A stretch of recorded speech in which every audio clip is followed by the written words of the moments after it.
প্রিয় সন্তান, আমি এখন বার্ধক্যে উপনীত হয়েছি। আমি আশা করব তুমি আমাকে বুঝবে এবং আমার সাথে ধৈর্যশীল হবে। ধরো, আমি যদি হঠাৎ প্লেট ভেঙে ফেলি অথবা স্যুপ ফেলে টেবিল নষ্ট করি, তাহলে তুমি আমার উপর চিৎকার করো না, কারণ আমি আমার দৃষ্টিশক্তি হারিয়ে ফেলেছি। বয়স্ক মানুষ খুব স্পর্শকাতর। তুমি যখন চিৎকার করে কথা বলো, তখন আমি নিজের কাছে খুব ছোট হয়ে যাই, খুব অসহায় আর অপরাধী মনে করি নিজেকে।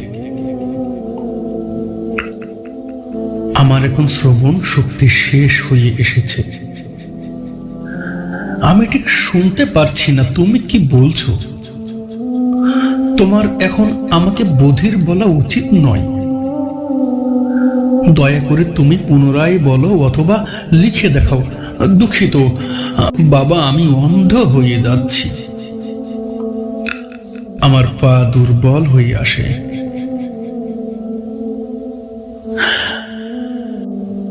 আমি মনে মনে চাই তোমার সে ধৈর্য থাকুক আমাকে দাঁড়াতে সাহায্য করার মতো। যেভাবে আমি তোমার পাশে ছিলাম, তুমি যখন ছোট্ট ছিলে, হাঁটতে শিখেছিলে মাত্র, হাঁটি হাঁটি পা পা করে আমার হাতের আঙ্গুল ধরে। আমার কথা শোনো, আমি এখন অসহায়ের মতো, তোমার নিকট কথা বলা ভাঙা রেকর্ডের মতো। আমি চাই তুমি শুধু আমার কথাটুকু শুনবে। আমাকে নিয়ে ঠাট্টা করো না, অথবা আমার কথা শুনে বিরক্ত হইও না। তোমার মনে আছে, তুমি ছোট থাকতে আমার কাছে একটা বেলুন চেয়েছিলে? সেটা না দিয়া পর্যন্ত তুমি আমাকে সেটাই বারবার বলতে, বাবা কখন দেবে, কখন দেবে। আমার গায়ের গন্ধ সহ্য করো, ছোট বাচ্চাদের মতোই আমার গন্ধ।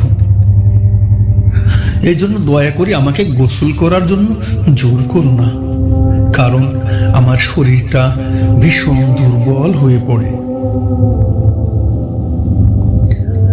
আমার আশা আমি তোমাকে অমার্জিত করিনি। তুমি যখন ছোট্ট ছিলে, তোমার পিছনে দৌড়াতে হতো আমার, কারণ তুমি গোসল করতে চাইতে না। আমি এখন সহজেই রেগে যাই। এটা অবশ্য বয়স্ক হবার একটা সাধারণ দোষ। বার্ধক্য আসলে তুমি নিজেই বুঝতে পারবে। আর যখন তোমার অলস সময় থাকবে, আমি আশা করি তুমি আমার সাথে একটু সময়ের জন্য হলেও কথা বলবে। আমি এ সময় সর্বদা একাকিত্বে ভুগছি এবং কথা বলার মানুষ খুঁজি। আমি জানি তুমি ব্যস্ত থাকো কাজের মাঝে। যদিও তুমি আমার কথা ও গল্পে আনন্দ না পাও, তবুও তুমি আমার জন্য কিছু সময় রেখো হাতে। তুমি যখন ছোট্ট ছিলে, তোমার কি মনে পড়ে? তোমার খেলনা টেডি বিয়ারের কথা আমিও শুনতাম। আমি এখন অসুস্থ। বিছানায় শায়িত হওয়ার সময় তুমি কি আমায় যত্ন করার মতো ধৈর্য রাখবে? জীবনের শেষ মুহূর্তেও আমাকে দেখে রাখার জন্য। আমি হয়তো আর বেশি দিন বেঁচে থাকবো না। যাই হোক, যখন আমার মৃত্যু আসবে, তুমি কি আমার হাত ধরে পাশে বসে থাকবে, যা আমাকে মৃত্যুর আলিঙ্গন করার জন্য সাহস যোগাবে? চিন্তা করো না, যখন আমার সৃষ্টিকর্তার সাথে দেখা হবে, আমি তার কাছে অবশ্যই বলবো তোমার প্রতি অনুগ্রহ করতে, কারণ তুমি তোমার বাবা মাকে ভালোবেসেছিলে।